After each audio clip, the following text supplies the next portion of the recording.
Thank you for watching, liking, commenting, sharing, and subscribing right now. Hey YouTube, I'm Chris Pirillo, and this is your Geek Out for Wednesday, May 23rd, 2012. Before we get the ball rolling, I have to remind you that we are supported by GoToAssist, which is a product you can download right now to try, and you'd use it to control all the computers in your organization. It's really easy to do. So head over to GoToAssist.com, click the Try It Free button, and use the promo code Pirillo. Why you want to own a Clapperboard for video production. If you do any kind of video and you intend on shooting video and editing in between the segments, you may want to use something like a Clapperboard, and you've probably seen it in the old movies. They go like that. You can get an app that will turn your iPad or pretty much any tablet into a Clapperboard. It really helps the people who are doing the video editing, and believe me, that is a difficult job, so why not make the job easier for them? Become a better photographer. My number one tip for photography is don't center everything. Use what they call the rule of thirds. Now, if you've seen your camera or the software that runs on your smartphone, you've seen the grid that looks like a tic-tac-toe board.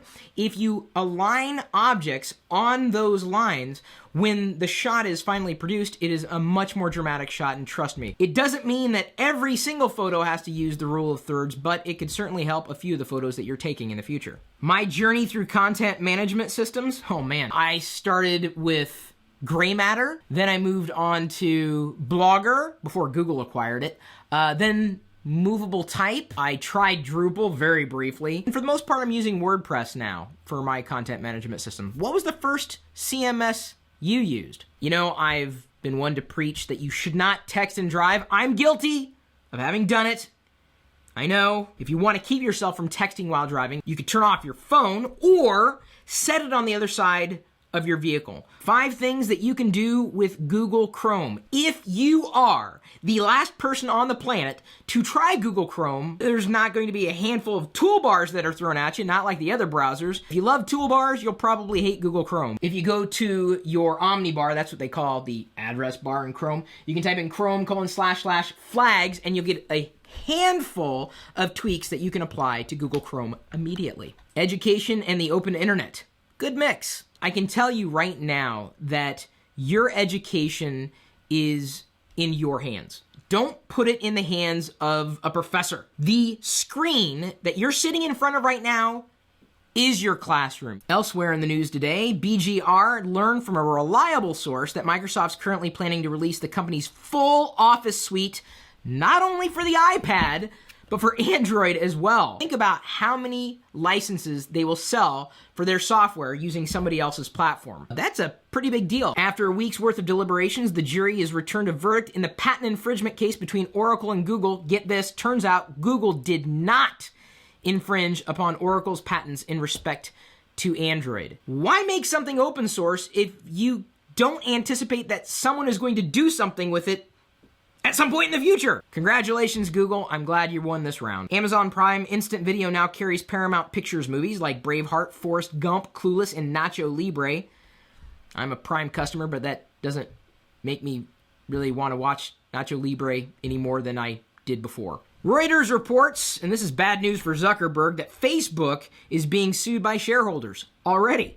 It's alleged that defendants hid the social networking leader's weakened growth forecasts ahead of its $16 billion initial public offering.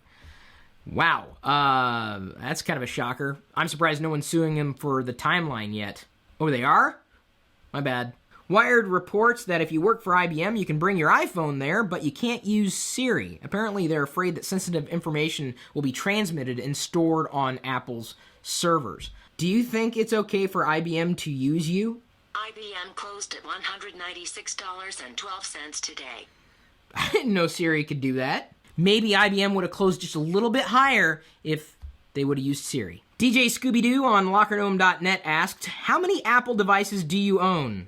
Here, 1, 2, probably too many. You11 on YouTube asked, which are the best headphones or earbuds out there that aren't Beats by Dr. Dre? I would imagine they would be the headphones that A, you could afford, and B, seem to fit what you want out of headphones. I'm happy with the Bose QC3s. I've been using them for quite a while now. They're very comfortable on my ears, and I really don't like anything that goes into my ear canal at all. Hello Kitty on YouTube asked, hey, I have a question. Which is better, Blu-ray or iTunes streaming on a TV? I'm gonna err on the side of Blu-ray with this one, because despite needing the extra hardware, it's the fact that you have the physical disc. In iTunes, everything is in the cloud, it's out there somewhere, and you pay almost as much. So, to me, iTunes, Blu-ray, I'm gonna go with Blu-ray. Mikey A1009 on LockerGnome.net asked, what would you do with $1 billion?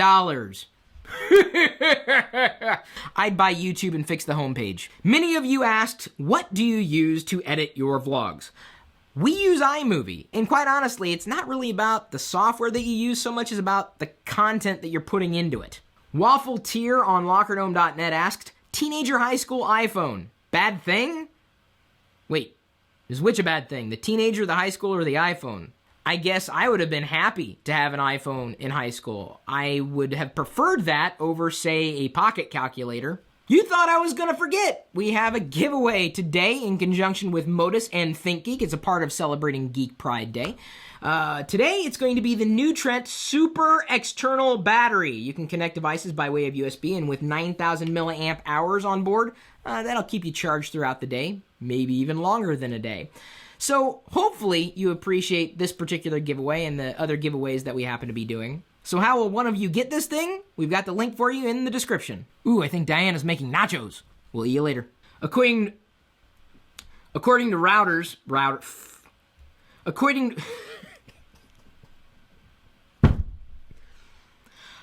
routers, God.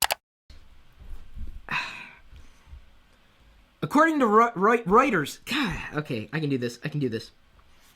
According to can't do it, honey. I know how to say Reuters, but all right. According to Reuters, that's a mouthful. I can't even. According to